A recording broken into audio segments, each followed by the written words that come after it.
de l'opération Paris Nord-Est, le fameux GPRU, qu'on ait une appréciation globale, parce que le site Hébert qu'on examine aujourd'hui ne peut s'apprécier que dans le cadre général du Paris Nord-Est. En fait, site Hébert comme Chapelle Internationale, ce sont des sous-quartiers, mais il faut voir ce que ça donne dans l'ensemble. Cela dit, nous apprécions dans ce projet les orientations prises pour les futures constructions. Par exemple, matériaux biosourcés, attention portée au confort d'été, choix des matériaux à fort albédo, orientation des bâtiments, évolutivité, réversibilité. J'ai envie de dire ouf, enfin. Mais mon intervention précédente sur Gare des Mines, j'avais fait un certain nombre de remarques en me fondant sur les annexes. Je n'ai jamais eu de réponse. C'est aussi une façon de dialoguer très singulière. On ne répond pas aux questions gênantes, on répond aux questions qui vous arrangent. On a vu ça encore hier d'ailleurs sur le crématorium. Alors, j'ai apprécié aussi, enfin mon groupe a apprécié la concertation à laquelle d'ailleurs j'ai participé, les ateliers, et qui ont permis de voir que les modes de déplacement doux et actifs ont une place importante dans le programme, avec une réserve que je ne suis pas seul à soulever. L'offre de transport en commun, en particulier à l'ouest de l'emprise, où la ligne 12 risque d'être saturée avec les très nombreux habitants et usagers qui arriveront dans les décennies à cause des innombrables projets immobiliers prévus dans le Paris Nord-Est. La RATP a-t-elle été concertée sur ce sujet? C'est bien beau de fabriquer des milliers de logements dans des friches, mais il faut penser que ces habitants auront besoin de transport et d'espaces verts, j'y viendrai après. Une autre alerte, les études faunistiques soulèvent la présence de lézards des murailles, qui est une espèce protégée et dont la présence entraîne par conséquent des contraintes réglementaires, et de même présence de serins cynis, qui est une espèce remarquable et vulnérable d'ailleurs sur la liste nationale. Eh bien, une niche dans un massif arboré à l'entrée du site. Nous serons très vigilants sur ce sujet. J'en viens à la programmation. 40 000 mètres carrés de bureaux, ce qui est quand même assez important pour une parcelle de 5 hectares. 700 à 800 logements, mais qu'il faut rajouter aux autres. Chapelle Internationale, 900 logements, 15 000 étudiants en Chapelle Condorcet, 450 logements en Chapelle Charbon, 700 logements maintenant sur Hébert avec le coefficient multiplicateur. On en vient à la conclusion qu'on rabâche chaque fois. Nous manquons d'espaces verts. On ne rattrape pas les espaces verts avec ces projets. Alors peut-être, Jean-Louis Missica, que nous avons été un petit peu enfumés dans les années 2000 par du Saint-Pin-Leclerc lorsqu'ils nous ont présenté leur plan global dans lequel s'inscrit chacune des opérations dont le site Hébert. Mais aujourd'hui, on voit bien que ce n'est plus à la hauteur. Quand nous regarderons ce projet dans 15 ans, trouverons-nous qu'il était raisonnable de n'envisager que 4 000 mètres carrés d'espace vert sur le site Hébert et pour autant d'usagers. Voilà, je lis dans les études d'impact qu'en l'état, les milieux végétalisés représentent 20% de la parcelle, dont 13% composés de milieux herbacés en friche avec une certaine richesse spécifique. Au final, ce projet ne rajoute donc pas vraiment de pleine terre, on n'augmente pas la proportion de pleine terre, pourtant une grande priorité de notre plan climat. L'adaptation de Paris au dérèglement climatique doit être notre priorité commune. Et vraiment, là-dessus, nous ne sommes pas à la hauteur. On a entendu ce matin évoquer les annonces de la maire de Paris, étant un allié de la majorité, j'ai découvert comme tout le monde par la presse.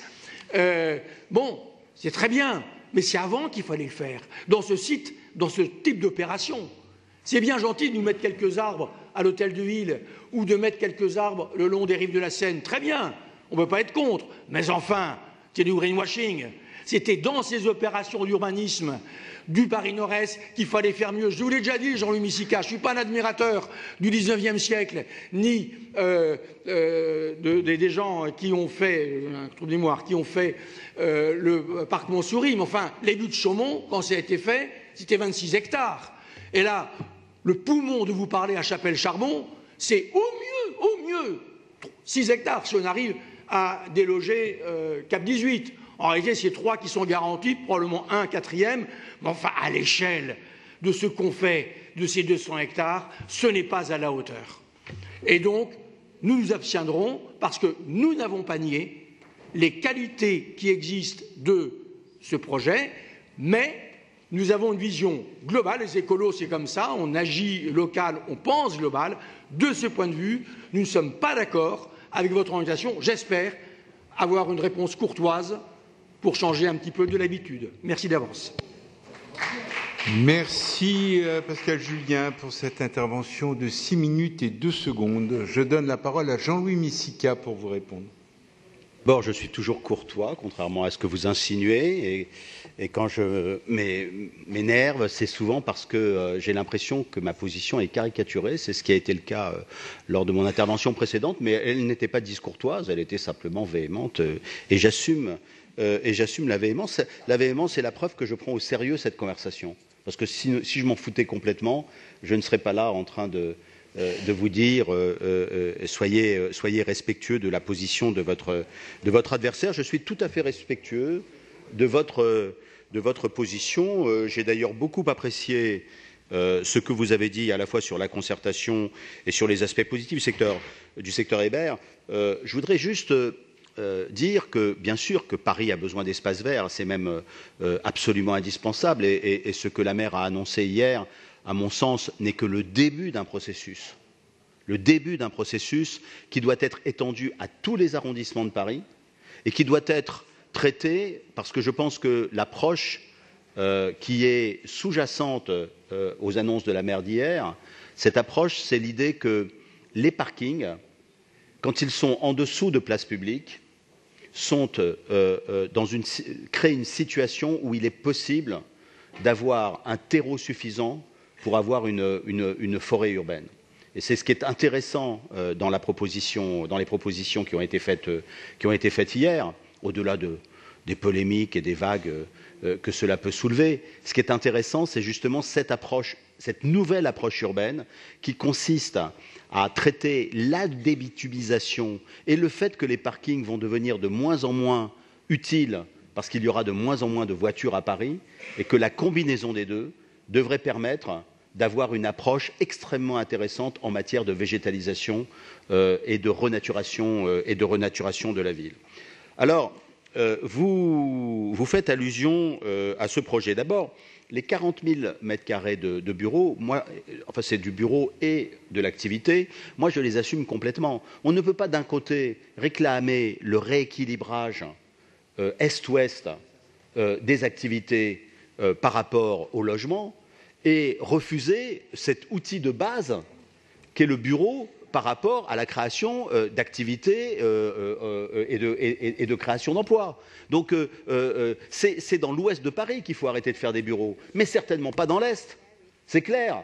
Donc ça me paraît essentiel d'avoir cette idée en tête si jamais on regarde un projet urbain. Comment voulez-vous créer des emplois? Comment voulez-vous faire l'arc de l'innovation si nous cessons de faire des bureaux à l'est et au nord de Paris? C'est complètement contradictoire. Donc moi j'assume complètement la programmation de ce projet à cet endroit-là. Puis deuxième remarque, oui il faut des espaces verts à Paris, mais il faut des logements à Paris. Comment voulez-vous que nous tenions nos engagements en matière de création de logements sociaux et même en matière de création de logements intermédiaires si nous ne faisons pas des logements sur les dernières friches ferroviaires, les dernières friches industrielles qui sont disponibles sur le territoire parisien? C'est vraiment absolument indispensable. Parce que si nous n'en faisons pas là, il n'y a aucun autre endroit où nous pouvons en faire. Donc, mais l'urbanisme, c'est toujours la même chose. C'est une question d'équilibre. Et le mépris que vous avez pour les 6,5 hectares de Chapelle-Charbon est absolument intolérable. Vous avez appelé ça à un moment donné un jardin, un parc. Ce n'est pas, enfin, je veux dire, c'est de la taille pratiquement du parc Martin Luther King. Et donc, quand nous parlons de poumon vert, en parlant de Chapelle-Charbon, oui, nous sommes dans la vérité, c'est un poumon vert, et nous allons créer dans un endroit où il n'y a pratiquement pas de grands parcs. Alors, vous donnez des exemples qui sont les parcs haussmanniens qui ont été créés à une époque où, excusez-moi, Paris était beaucoup plus, je dirais, en friche qu'il ne l'est aujourd'hui. Aujourd'hui, on ne peut pas créer un parc de 28 hectares à Paris, vu qu'il n'y a pas de site où on peut créer un parc de 28 hectares. Par contre, nous pouvons créer un parc de 6 hectares et demi et nous le créons. Et en créant ce parc de 6 hectares et demi, oui, il y a 4000 m² en plus d'espace vert sur Hébert et nous l'assumons complètement. Quand vous dites qu'il n'y a pas d'augmentation de la perméabilité des sols et de la pleine terre, c'est inexact. Alors certes, l'augmentation n'est pas satisfaisante, elle est de 5%. Mais enfin, 5%, ce n'est pas 0%.